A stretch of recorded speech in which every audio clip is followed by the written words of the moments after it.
Okay, so I think we're actually officially live. So we'll get started with, so today is Monday Whispers Chat. So for those of you who are joining us live, welcome. And for those of you who are catching the replay, #replay, let us know that you're on.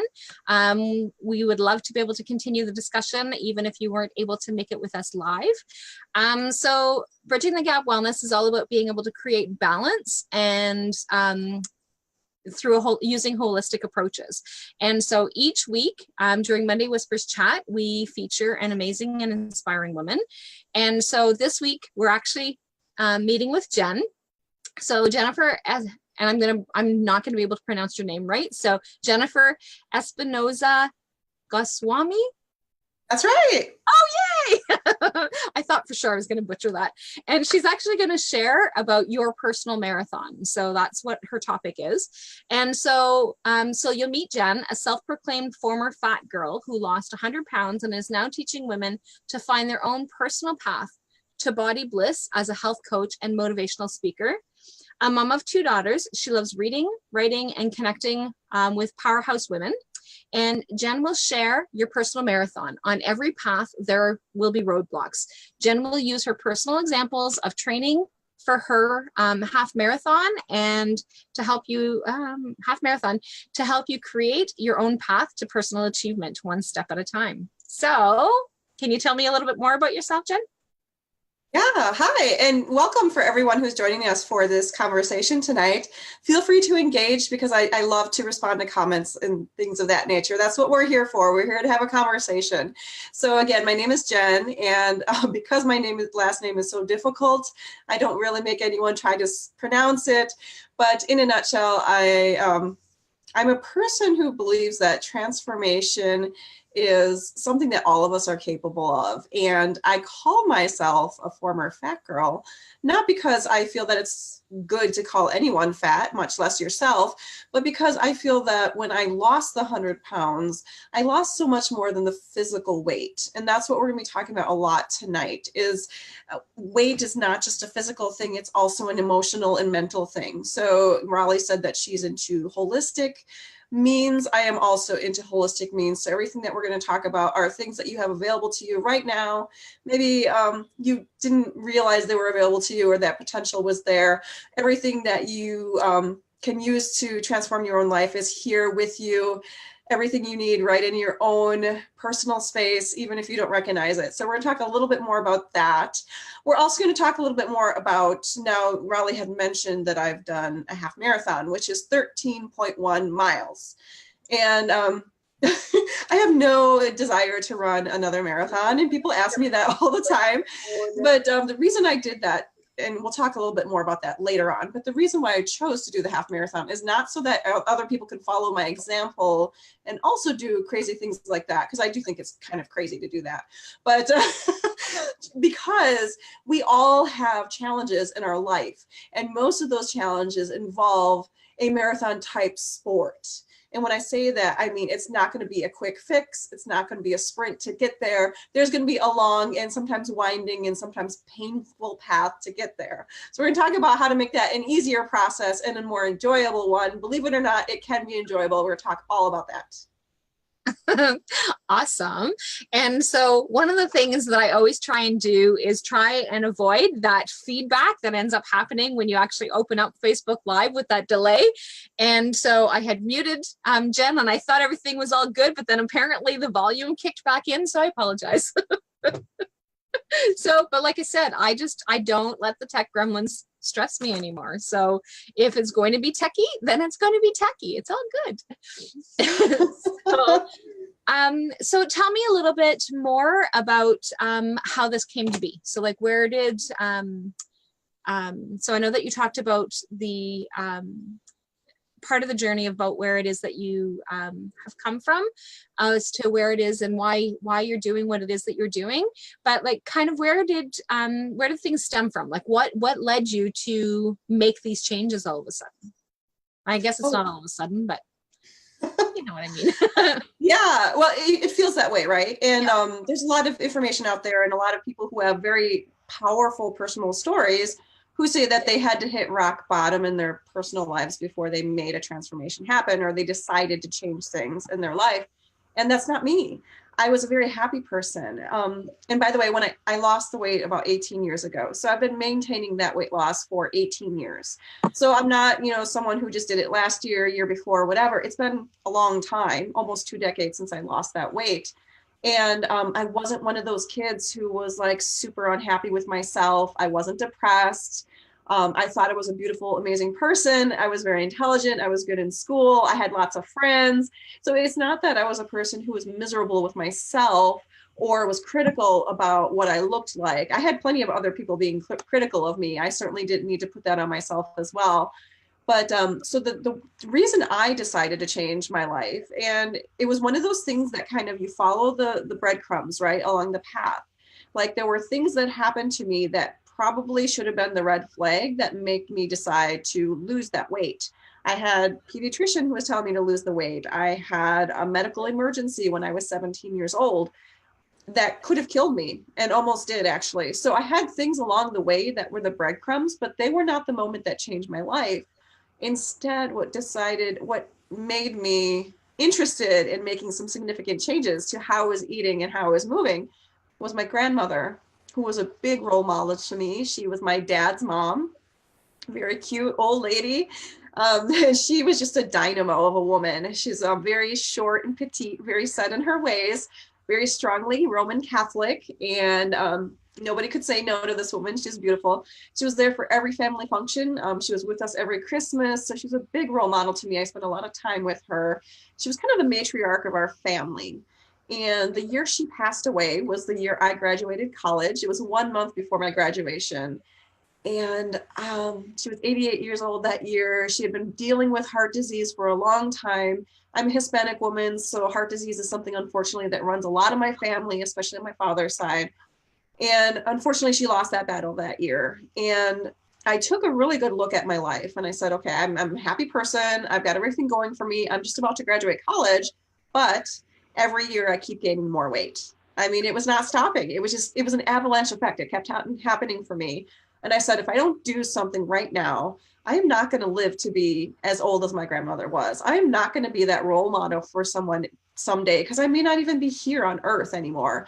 So I realized that this is not the way I wanted to go. This is not the story I want to have. But I didn't have money, and I didn't have the means to, join. I didn't have any interest in joining a group like a weight loss support group or all those wonderful resources that existed back then. This was before online, online, not dating apps, online weight loss and those two probably. Well, that's true. I never did that either, but that's probably a story for another day. But I was never interested in those kinds of opportunities, and I had very little money. So I said, what can I do? I took a pen and I took a journal and I wrote down everything I ate. And let me tell you, until you write down what you eat, even if you just do it like one day, you have no idea how much you're actually eating, especially if you're a person who tends to eat from emotion or stress or just being busy or even being bored. I was one of those people who ate when I was bored. And I realized after that full week of writing things down that I was eating probably 4,000 calories a day. I certainly didn't need that many calories to survive. But even more than that, I was noticing what I was eating. And we all have this idea that we're doing pretty okay. A lot of people tell me, my clients are like, I eat pretty healthy. I love vegetables. I do pretty good. But until you write that down in black and white and put it in front of your face, you really have no clue. And I can honestly say that because I had no clue. I knew that I was overeating. I didn't know how much I was overeating. So that was a wake-up call for me. It wasn't because I was miserable. It was because I realized that I didn't have to live that way anymore, but I had to first understand where I was. So that's the first step on the path, because I call this, your personal marathon. That was my first step in that marathon of losing the weight, because it took me a year to lose 100 pounds.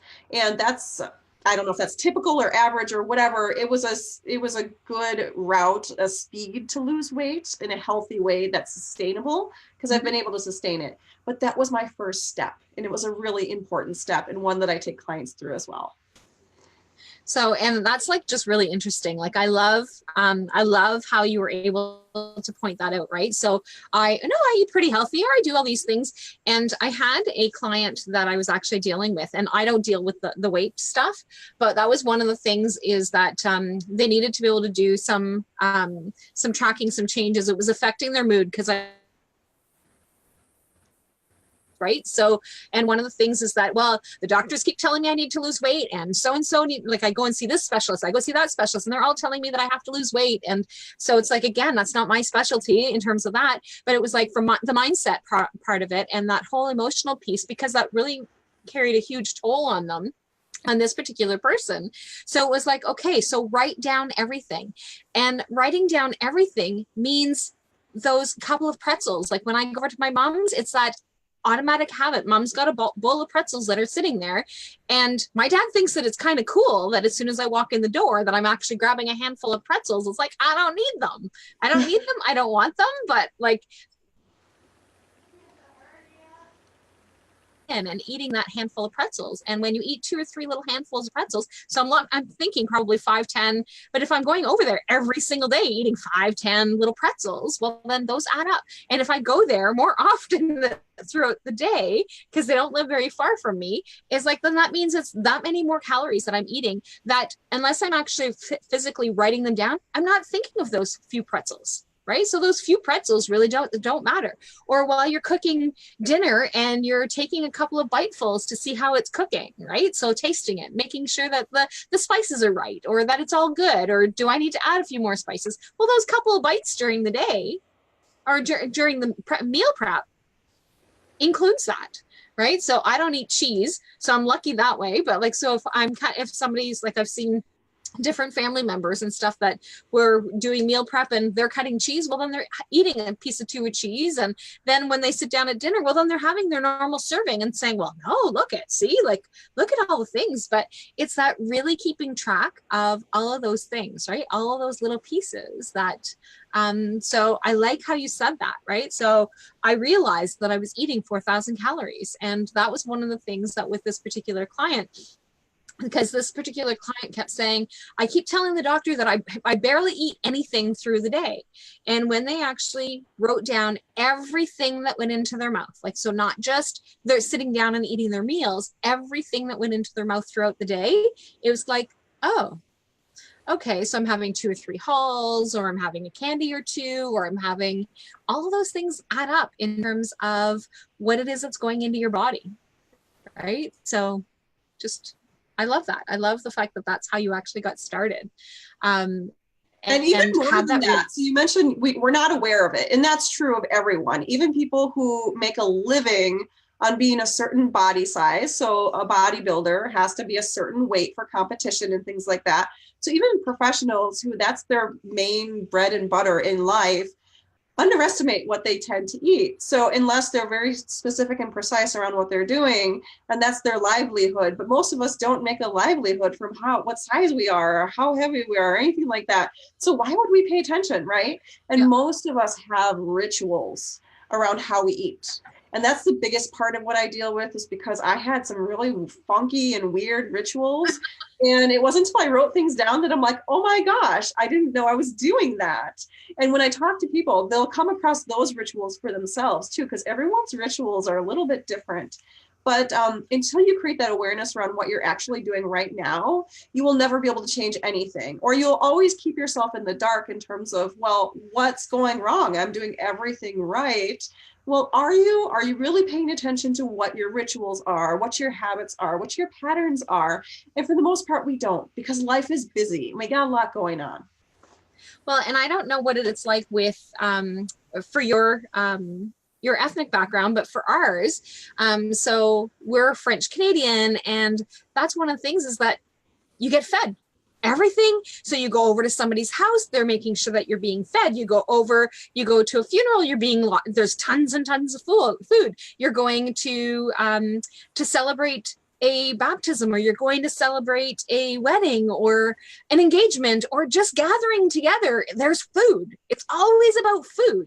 And so those are things that I have had to learn over the years, that So now I accept them, and I know that that's something that we do. Like we celebrate birthdays by going out for dinner. And so it's all about food. Like that is a really big thing, right? So, and it doesn't matter whether we're eating healthy or not, we're still celebrating with food. And so like there's all these habits and these rituals that you were talking about that make a huge difference. And so can you tell me a little bit more about rituals? Like what kind of things would people notice if they were actually paying attention to the rituals? Yeah, and again, it's different for everyone, but some of the things that I see coming up a lot are people who have if this then that kind of thinking. So for example, if you go to the movies, do you get a box of popcorn and a soda? Is that your typical thing? So that's one of your food rituals. When you go see a movie, you have to eat something. And that can be a really powerful one. And you've heard the stories about the movie theaters are very savvy. They're marketing to you. They're showing these commercials about people who are so excited to have their box of popcorn, so they're playing upon those emotions for us. But if you're a person who has always had that around you, then you may not even enjoy that movie as much if you don't have that box of popcorn in front of you. So that's an example of an environmental ritual that might be coming up for you. For some people, it might be anytime they're in their car, because I personally, as an entrepreneur, I drive around a lot. So I might have rituals around what I have in my car with me. I always have snacks when I pick up my kids from school. I always have something to drink, usually water or like a naturally flavored water. So like a fruit infused kind of water. But, you get used to certain rituals. I've worked with clients there was one woman I was working with, and she was eating really healthy. She was a foodie, so she liked to eat a lot of like fish and vegetables. She would eat out a lot, but the things she was ordering were not fried, were not unhealthy. But when I talked to her and we sat down and had what I call a lifestyle inventory session, and she revealed to me what her typical day looks like, I realized that she was drinking 5 or 6 drinks per day that were calorie laden. So, lots of extra calories going in there while she was going about her day. It's harder to keep track of what you're drinking. So if you're someone who drinks coffee in the morning and then you drink tea in the afternoon and then you drink soda with dinner and then you drink wine after that, those things add up. And I'm not saying that you should like live your life around what you're eating and what you're ingesting and count every calorie, because that's definitely not where I'm at. And that's not what I teach people to do. But being aware of what triggers your particular rituals is important. It could be the environment you're in, or it could be how you're feeling. So for example, if I'm sick, I'm going to reach for certain types of foods that I may never eat otherwise, right? And I don't even mean like if I'm sick with like the stomach flu. If I'm like sick and I can't smell anything, then it's more difficult for me to enjoy some of the foods that I typically enjoy that are healthy for me, like roasted vegetables. I might gravitate towards something that's a little heavier, a little oilier, something with a little more flavor, because it's really hard for me to enjoy eating if I can't taste what I'm eating. So those things might come up for you as well. It could be your moods. It could be how you're physically feeling. If you're more stressed, you might feel that in your stomach more. It could be your activity level or your idea around how you should fuel your activity level. And what I mean by that is some people are very much into fasting in the morning, but if you're a person who exercises right away in the morning and you're doing an intense exercise session where you're sweaty and completely out of breath, then fasting in the morning may not be the best practice for you. You might find yourself eating a lot more after you're done exercising because you burned a lot of calories and you're hungry from sleeping all night. So, you might have certain rituals around pre and post workout, like, oh, I worked out really hard, so I deserve this piece of chocolate cake. That's not really how it works. That's not really the ideal thing to do. Exercise should never be a punishment or a reward, and vice versa. So, everyone has different cues and different triggers. Basically, once you're able to change that cue or replace it with something more positive, that's when you're able to make change happen for you.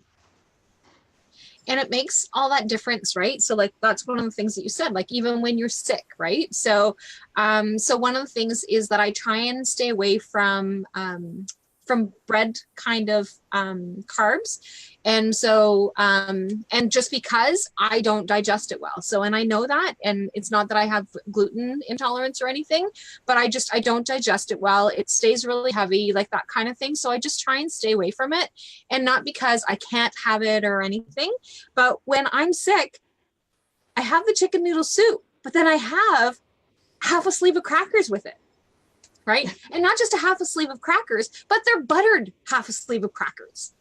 Right. So it's like, and that is just an automatic. So when I'm not feeling well, that's just an automatic thing that I do, that it's like, but if I'm feeling well and I am having chicken noodle soup or I'm having whatever, then that part there is not a big deal. And I don't reach for the crackers. But when I'm not feeling well and I'm having chicken noodle soup, then I'm reaching for the crackers. I'm looking for that comfort food of making it feel better, right? So, and when you actually look at it from the whole scheme of things, it's like, yeah, it's not a big deal. And so it's that, but I know that if I'm not eating clean, then that makes a huge difference for me in terms of what it is that I'm doing, and which and then no physical activity on top of that, right? So it's wintertime, we've got huge amounts of snow, as I shared, and so it's like that's not something that I'm doing at this point. So what are some of the things that that you suggest you do with your clients? So being able to create awareness around what is it that you're doing is one thing. So what else? Yeah, so that first step is awareness. That's the first step on your path to your personal marathon. So, but there are other things. Once you create that awareness, what do you do with it? Well, you need to have a strategy or a roadmap, if you will. So, for example, when I was, and I like to compare this to my half marathon because I was very strategic about everything I was doing. And the more strategic you can be before you take action, the more likely you're going to be excited and rewarded with the right kinds of results that you're looking for. So for your strategy, if you're like, okay, I understand this about myself, and some of those things will be non-negotiable things for you. For example, if you said, Rollie, that you're going to have your sleeve of crackers with your chicken noodle soup when you're feeling sick, and that's just how it's going to be, and that's okay. Like many of us grew up in cultures where food is love. And there'll be certain times of year or certain times of day, whatever, there's holidays or certain things that you are not willing to give up. And that's great, because you shouldn't give up everything. It's non-negotiable for you. And you should keep that, because that's part of enjoying life. And that's part of your personal connection to that experience. So I'm not saying you should completely cut yourself off from that, but you should decide, okay, these are my non-negotiables. Like I might give up eating bread, or I might give up eating certain types of foods at certain types of times of the day. That's great.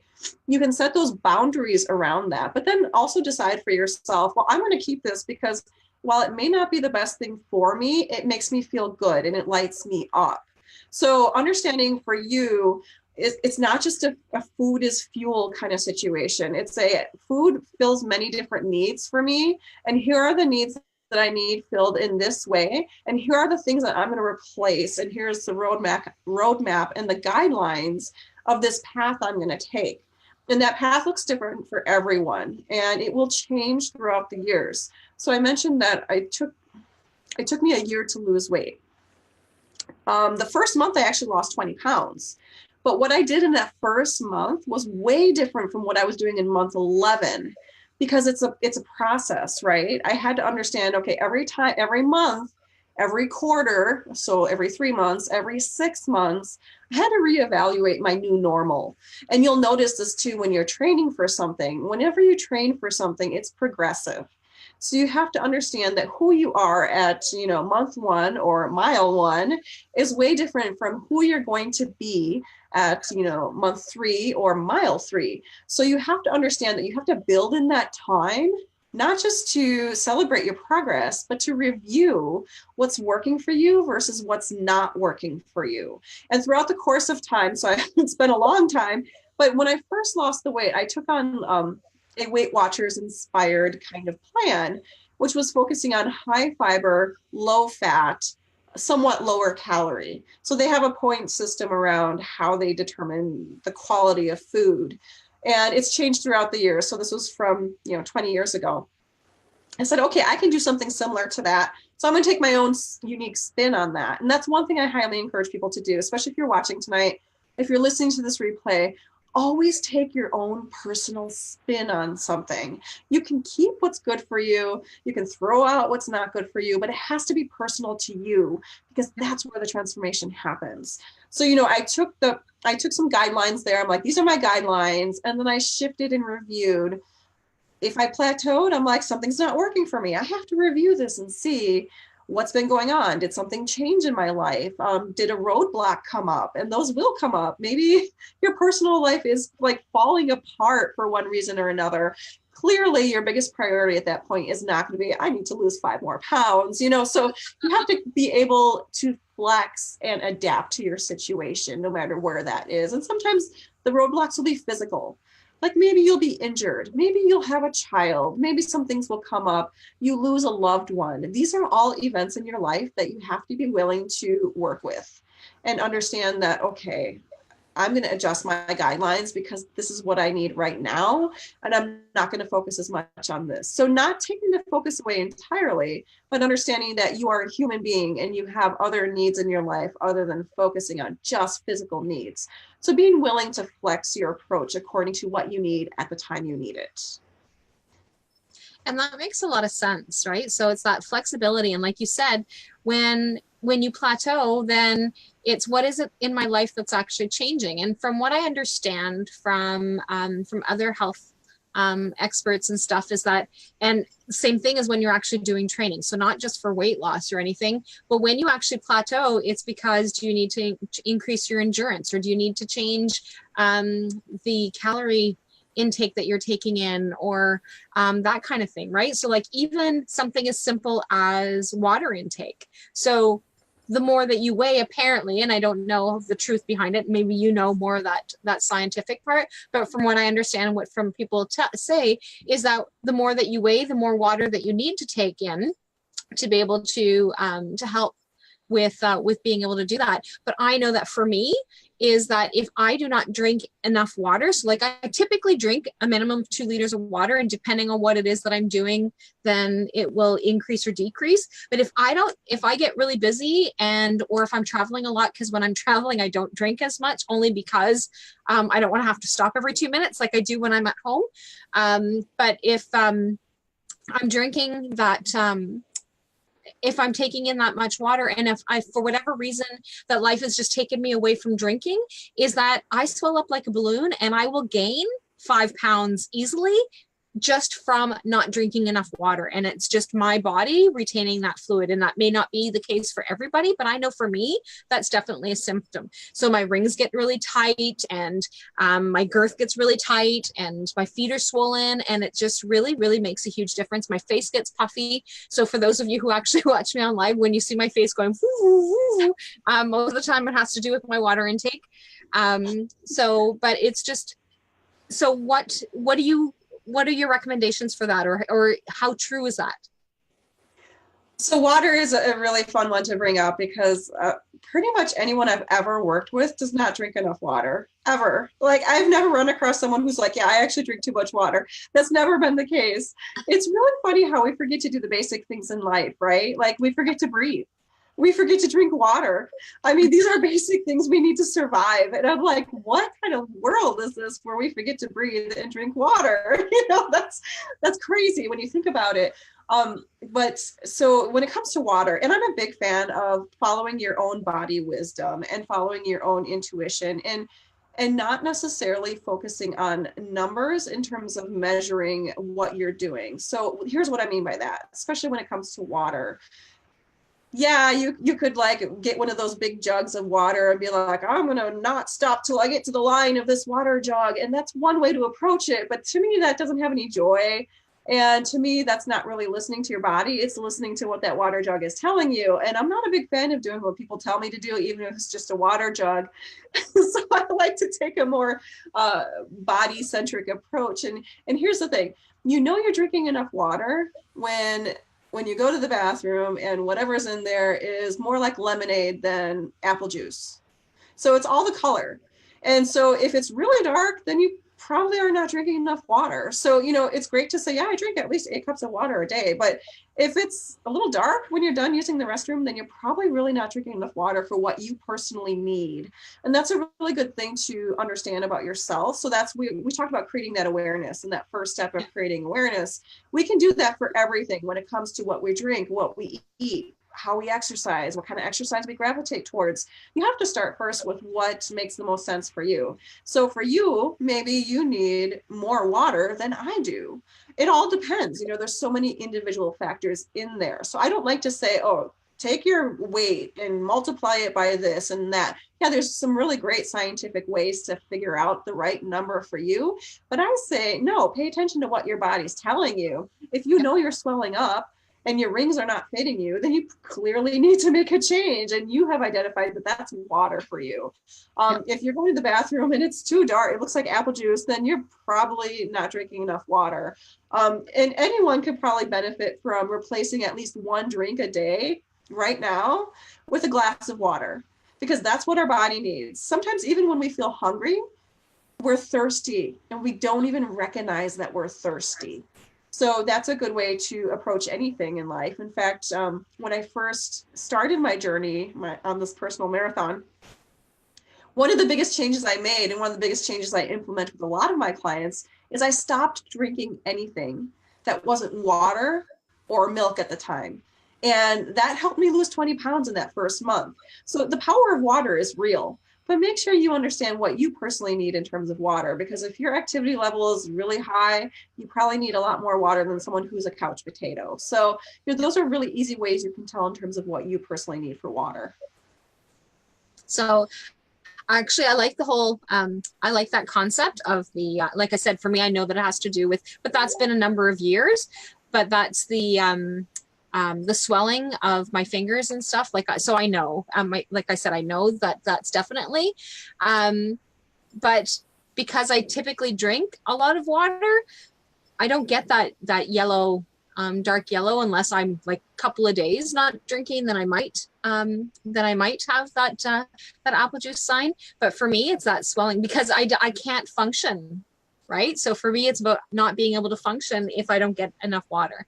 And so, because like I said, I get swollen, my feet hurt. And so that makes a huge difference for me. So, but I like that, being able to have that identifiable point of something that's actually helpful. Like you said, without the measuring, without the measuring, like I've learned to be able to measure how much water that, like I said, I know that at 2 liters a day, that like in and around 2 liters a day, but that has to do with the fact that I use these great big, huge water bottles.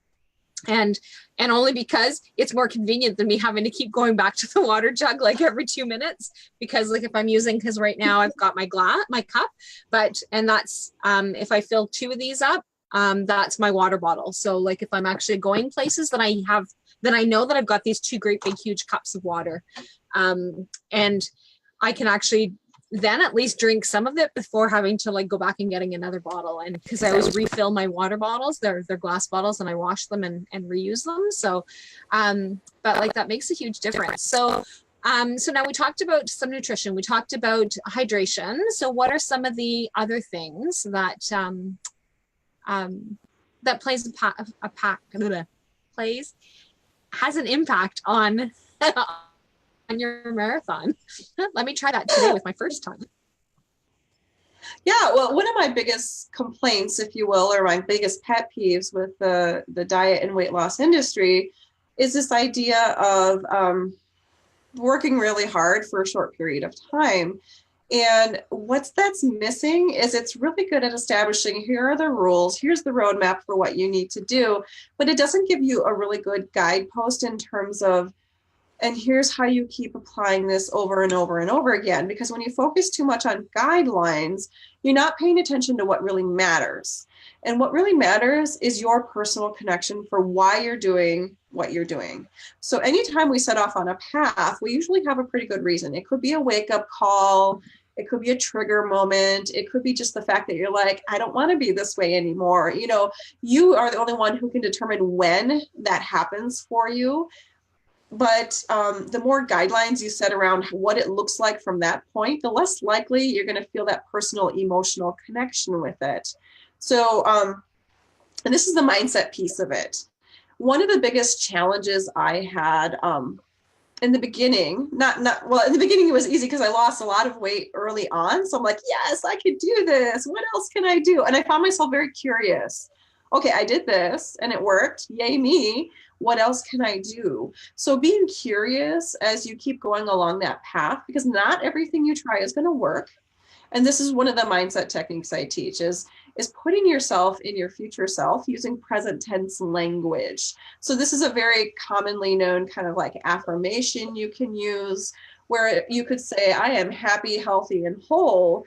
But you could say, so for example, if your goal was to lose 40 pounds, you could say, I am 40 pounds lighter and my jeans zip up with no problem. So creating that path and that possibility for yourself in your mind as you're doing the physical changes is really the oomph behind, your sales and behind what you want to accomplish. And that mindset piece is not something you can cultivate alongside all these other crazy guidelines that a lot of programs establish for you. So they're too busy doing all the things at once. My programs focus on how you start with the mindset and then incorporate very small and simple changes while being aware of where you are today. And part of that has to do with that I am statements. Like, who do you want to be at the end of this journey? Like, what kind of feeling do you want to evoke when you're finished with this? And, pie in the sky dreaming. Once you've gotten to that point where you want to go and like everything worked out for you and it's beautiful and wonderful and people are throwing confetti, it's great. You've done everything you wanted to achieve. What does that feel like?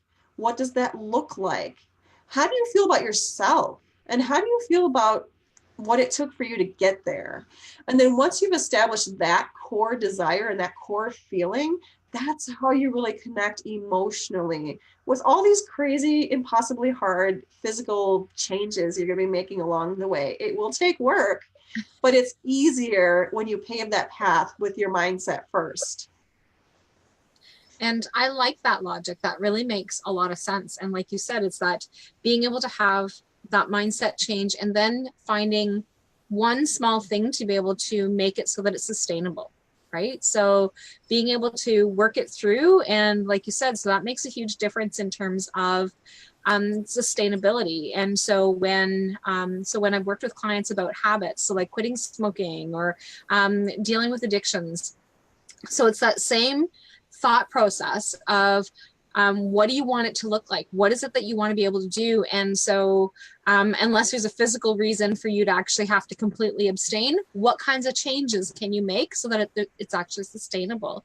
And what kind of things can you do to be able to replace those things and those habits and that connection that you actually have with that one thing that you are changing? And so I like the way that you actually do that, and that you actually incorporate that, because it makes a huge difference for clients to be able to have that sustainability. And I know, and I've seen that with clients that I've worked with that have had addictions of some sort of whatever it is that looks like, right? So being able to have them work through those pieces and not having them expect to have everything change overnight. And like I said, unless there's like some huge medical reason why you might want to be able to do that. But then the other part of it is like you may have to do that sudden change, but what kind of things can you be doing to be able to maintain those changes, to be able to make it sustainable? Because if you don't make those sustainable changes, it's not going to happen. And it's just fact. It's just not going to happen if you do not take those steps that are sustainable. And I think that fits really well with your personal marathon. Yeah, and it's kind of funny, because it's not funny, but one of the saddest things about the work I do and the clients that I work with is, after decades and decades of trying really hard to make these changes happen, a lot of people are beat down, right? They feel like a failure. They feel like they've done everything and none of it's working for them. They feel like they just are weak or lazy or lacking the ability. And I'm here to say that's not true. Like, I'm one of those people. I think one of the reasons I was very successful in my first attempt, so I never dieted when I was a kid. When I lost the 100 pounds was my first real attempt at losing weight. So, I think one of the reasons I was so successful and have been able to maintain that success is because I literally believe that I can do anything. I mean, Combination of my personality, my upbringing, the opportunities that came to me, I literally believe that anything is possible. And unfortunately, that's not everyone I work with. Not everyone has that mindset where like the world is their oyster.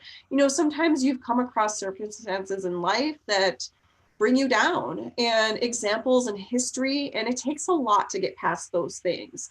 I'm not saying that, working with a coach like me for 6 months is going to be the end all be all for your story, but it's a start, right? And sometimes you can't even see how embedded you are into your own story and how nasty you can be to yourself and how you talk to yourself along the way. I know a lot of people who tell me, oh, I'm not good at this, and then they kill it.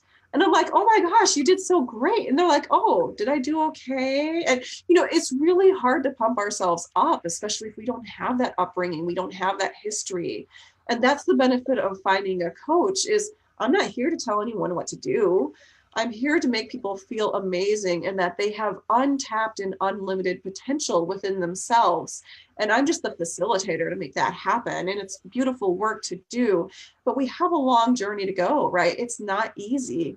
If you've never believed that it's possible for you, or that you have a history of failing time and time again, it feels elusive, it feels frustrating.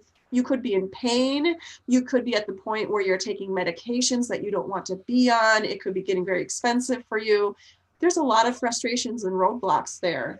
But starting with what's possible for you is always a good place to start. And that's just really interesting that's one of the things that you touched on, is that in a session with clients today, that was the conversation that we had, is around that beating yourself up, right? So you beat yourself up on the things that it's like, well, I'm not good enough to be able to do that, or I'm not strong enough, or I'm not capable.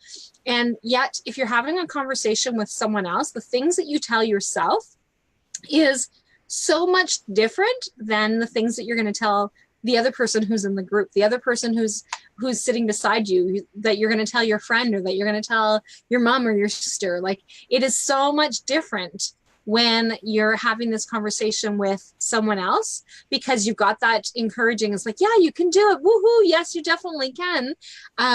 But yet that's not the things that you say to yourself, right? You do not give yourself as much credit as, and I don't want to use the word should, because that's one of the things that I really work with clients on, is not shoulding on yourself.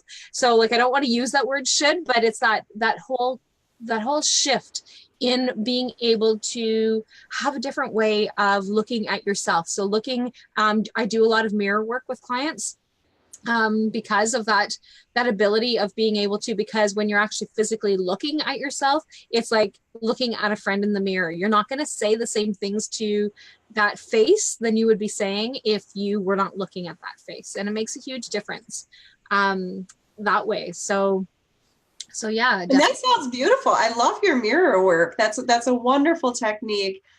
I feel like it's almost like a mid-level or intermediate technique. It was just knowing some of the people that I tend to work with. But that's okay. Like you may not feel comfortable looking in a mirror and saying, I am beautiful, or I'm strong, or I am capable. That's a difficult step to take for a lot of people, especially if you've never heard that from anyone else in your life.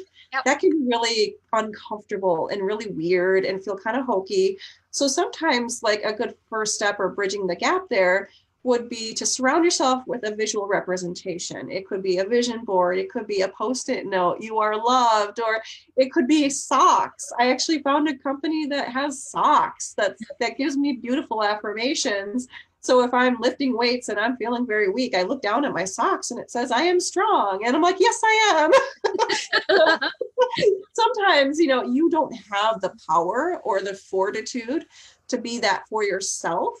You can certainly put visual cues in your environment. And environment is always going to be huge for you when it comes to making any sort of change happen, because that's part of your triggers too. Like that's part of shortchanging some of those rituals that you already have, whether it's the pretzels in the jar or the candy jar, or, those things show up for you. So, that you'll have moments of weakness. They'll come up, and how you talk yourself through that is powerful. But when you pave the way by pumping yourself up or surrounding yourself with those visual cues, the sky is seriously the limit. Like, you will feel so good with yourself and you will feel like it is possible for you. Most of us have no idea what our potential is. None of us have any idea what our potential is. And I was reading a book by a guy, a Navy SEAL. His name was David Goggins, and he's a fascinating guy. He's an ultra marathoner, and he's done so many amazing things in his life. He dropped 100 pounds in 3 months. So clearly he knows how to make things happen. But he says there's no finish line. And he's totally right. There's no finish line in life. I like to say, don't put a deadline on your body, because there's no reason to do that. You're not a food product that's going to expire. There's no deadline on you. There's no finish line in life. There are things more important than that. And if you're not comfortable taking that step of giving yourself that mirror work and those affirmations out loud or verbally, because that's just, you're not ready, you're not there, it's okay. Give yourself those visual cues in your environment, so at least you can pave the way for yourself one small step at a time. Yep. And I like that whole part about, like, there's no limit, right? So there's no limitations on the things that you're able to do. And one of the things is that when we set goals and we've achieved our goals, we set new goals, right? So like, it's never ending. It's always that that being able to take that next step and being able to do the next thing. But being able to, like, I like the approach that you take about being able to listen to your own self, right? So your own body, what is it that your body needs to be able to do that, right? So I've done different training with people, and you go and you do all these different things, and then you can't even sit down to go pee because you're in so much pain. Well, how is that helpful? Like, I can't even sit to pee for the next week because we've pushed it to the limit where I can't even walk up the stairs. I can't go to the bathroom. I can't. So it's like, how is this helpful? Like, I don't want to keep going. Do you want to keep going? Because I know I don't. Right. So like, those are the kinds of things that, so I like how you take the approach, and not everybody does that. So like, not to say that that's about from everybody, but it's that those pieces that are like really important of being able to listen to the things that you need to be able to do for yourself, what works for you, what doesn't work for you. And so being able to take that approach is huge. And a good rule of thumb, because you bring up people who are push themselves so hard that they've reached their physical limits, and they're like, oh, no, I have to push harder. And that happens, right? Where you feel like you need to do more, and then you have a hard time recognizing your boundaries. A good rule of thumb is better sore than sorry. So if you're feeling sore because you've done some exercise or things like that, it's good. Soreness is generally good. It's your body repairing itself. There's lactic acid buildup in your muscles. Soreness is a good thing, but never push through pain. So, that whole no pain, no gain garbage is garbage. Like, never push through pain. It's okay to stretch your limits and get sore when you're doing it. It's not okay to feel pain. So that's a really important distinction, especially if you're someone who's approaching, a physical challenge in your life. Soreness is a good thing. It's stretching your body, it's challenging your body, and you're feeling the effects of that. You should feel the effects of that. But pain is a warning sign. So please don't push through pain. There's no need to do that ever. Be very intentional about what you're doing, and don't like destroy your body along the way. That's not the purpose of anything. So that's some great advice. So before we wrap up, is there anything else that we haven't touched on that you think would be really important for people to know? Or we covered everything? One of the things I'd like to say is going back to the stories from a half marathon. Your journey may not look the way you hope it will look, or the way you want it to look, or even the way you imagine it will look. Because we've talked a lot about visualization and creating that feeling. So I want to share a little story about this. So I didn't run my half marathon when I signed up for it. It's a really weird thing. So I signed up for one in July last year. And 1 week before the marathon was supposed to happen, I woke up with significant back pain. I mean, this is the kind of back pain that had me in tears. And I was scared. I was unsure what was happening. I didn't know if I needed surgery. I mean, it could have been really bad. I went to the emergency room several times, Fortunately, there was nothing that needed tending to from a physical realm. And I was able to run on that race date, but I did not run a half marathon because I did not want to push past that pain. It was not worth it to me. I had a goal, but I wasn't going to kill myself to get to that goal. However, part of my goal of running that half marathon was to do it by my birth date when I turned 40, which was in November.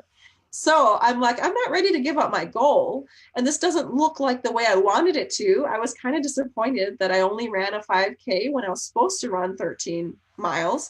So I said, okay, what can I do now? And this is part of the review process and part of the evaluation process you're going to go through. I said, I can sign up for one in October because that's still before my birthday.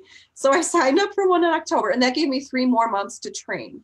Yep. Because when you're going through some physical things and you're like, it hurts and I don't want to push myself too far, but I know that I'm capable of this. I'm a fit person. I work out a lot. So I know that I'm capable of it. And I had people who told me not to do it. My husband, people in my life who love me and cared about me, they said, you should just give up running. I had a lot of people telling me what I should do, and people who love me and care about me. And I said, this is important to me. The funny thing of it was my physical therapist, my doctor, my run coach, none of those people told me I shouldn't do it. And I knew I wanted to do it. So it was important enough for me to make it happen. It didn't look at all like I wanted it to happen. And when I completed it in October, a month, like a week or 2 before my birthday, so I reached that goal. But when I crossed the finish line, it wasn't quite like I imagined it because nobody was there. I crossed after the race had officially shut down. So I want to just congratulate everyone who's watching this, because it's okay if your journey doesn't look like how you want it to look. It's the feeling you capture from doing hard things. That is what you're going for. It's not what it ends up looking like or how much glitz and glam are involved there. It's about that feeling you get when it happens for you, and it will happen for you. And I love that story. I love that whole, because it really painted that really clear picture of it's not always going to look the way that we want it to. And sometimes we set our expectations of how it should look, what's going to happen. And it's not at all, right, what it is that we're expecting or what it is that we're hoping for or anything like that, right? So, so that part is really, really important. And so thank you for sharing that. So, so we haven't had anybody who's hopped on. So if you guys are catching the replay, then hashtag replay, give us some feedback. I have one lady who typically joins on the lives much late, like she's around 3 or 4 a.m. She sends me a hashtag replay that she's actually watching, and she tells me what time she's watching. So I'm sure that Carol will be on at some point. So, so Carol, when you're watching this, looking forward to hearing how things are going. But the other thing is that, so from one of the things that I'm actually understanding is that it doesn't matter whether or not you're fit or you're not fit. Whatever it is that's going on, it doesn't mean that you have to be doing the half marathon. It doesn't mean that that has to be your goals either when you're actually going to work with someone. So whether it's Jen or someone else, is that being able to take those steps of being able to get well to the point where it works for you, right? So that part there is like really important for us to be able to remember, is that your goals are not my goals. My goals are not Joe's goals, right? So like these things are not, and it's really important for us to be able to have that distinction. And when we actually put ourselves in a box, oftentimes we set ourselves up for failure because we're not fit. We're not the same fit to go into that box. We're not made to mold into whatever that cookie cutter approach is. So I really like the way that you don't have a cookie cutter approach, that you really look at what is it that's right for the person that you're actually working with and coming up with your own plan. And obviously there are some tips, tricks, things that you can actually do that actually are helpful and that most people can probably fit into some sort of fit it into the routine, but it's not, okay, well, you're going to start doing this and this is all the things that you're going to be doing and this is how it's going to happen. So, so I'm thankful for meeting people like you that actually look at people from holistically, from their own approach, from their own wherever it is that they're at. And so whether they have physical conditions, mental conditions, physical health, anything like that, that you're able to take into account environmental, because that's one of the things that I hear a lot of. Okay, well, I'm trying to eat all these things, but my husband is eating all this other stuff, right? So makes it really difficult for when we actually have those environmental impacts of what it is that's going on. So so kudos to you for being able to do that with clients. And so how can people reach you? How do they get a hold of you? Like, I know that in the description, I've actually put in your website, that kind of thing, but is there any program or anything like that that you're running or anything that you're able to offer people? Absolutely. So I have a couple of different ways you can connect with me, whoever's watching, replay or not. And one of the things I'd like to say, Rollie was completely right. I don't cookie cutter anyone. I'm not a cookie cutter example of anything, and I don't want to put anyone else in a box. So everything that I do with clients is custom according to where they are today. And so what we go through is the process we talked about a little bit tonight, is that roadmap and the review and the awareness. We follow that process. I follow that same process with everyone, but our milestones look different along the way. And the ways you can connect with me are on my website. So weightlesschronicles.com. There's some free resources there. Right away, you'll notice something popping up talking about how dissatisfied most of us are with our bodies. So I have a free email challenge you can join if you're interested in that. It's called 5 Days to Body Bliss. And it takes very small action steps you can take starting today over the course of 5 days, where you can fundamentally change how you view your own body. And this is something that I hear a lot of people say, oh my gosh, like, I just don't feel good about my body right now. Okay, let's change that. And let's do that in like small 10-minute steps over the course of 5 days. That's a free resource available to you on my website.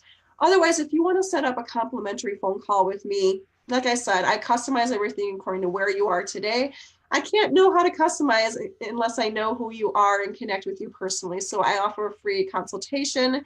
It's called a weight loss breakthrough call. I've worked with everyone, people who don't even have weight loss goals. So don't feel like that's the only thing I can do. I can help you with your habits. I can help you with your patterns. So if your habits today are not serving you, we can talk about that. We can customize a program that works for you using the process we discovered. That's on my website as well. There's a work with me section on my website. So feel free to check out what's there. I'd love to hear from you. Comment below on this video. I will be popping in to see who's there. Tag me so I can see who's commenting, because I'd love to connect with you and see what we can work on for you, because there's always some way we can improve ourselves. And if you're feeling called to improve yourself in some way, physically, emotionally, in 2019, I would love to be your support system. Awesome. So thank you very much. That was amazing. And like I said, I love the way that it is not cookie cutter. So thanks for being able to share that. And for those of you who, apparently I just pushed the button.